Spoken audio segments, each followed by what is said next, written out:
Government pan பண்ணிடுறாங்க.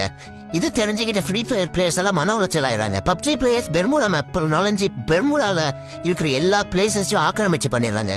Free fire poster எடுத்து PUBG poster போட்டுறாங்க.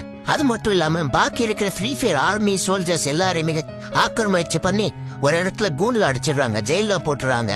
அங்க இருந்து மேக்ஸின் கேரக்டர் சொல்றான், இந்த எல்லாரையும் ஒன்னும் நீ பிடிக்கல, எங்களை ஒருத்த வெளியே தான் இருக்கா, அவங்கள கொல்லாம விடமாட்டான்னு அங்க இருந்த மேக்ஸின் கேரக்டர் சொல்றான். இது கேட்ட உடனே அங்க இருந்த பப்ஜி ப்ரோ பிளேயர் வந்து மேக்ஸின் கேரக்டர் கொண்டுறான். அந்த இடத்துல இருக்கிற எல்லாருமே வாய மூடிட்டு இருக்காங்க. ஆரம் தாத்தாவும் போய் பப்ஜி ப்ரோ பிளேயர் கிட்ட கேக்குறாங்க, அதாச்சும் பப்ஜியோட பாஸ் கிட்ட, எங்க பையன் அங்கதான் அந்த கூண்டுல இருக்கா, எங்களை விட்டுருங்க, நாங்க இது ஊரு விட்டே போயிடுவோன்னு. ஆனா வந்து பப்ஜி பிளேயர் சொல்றான், பாஸ் ஃப்ரீ ஃபயரோட மிகப்பெரிய ப்ரோ பிளேயர் தர்சன் வெளியே தான் இருக்கா அப்படின்னு.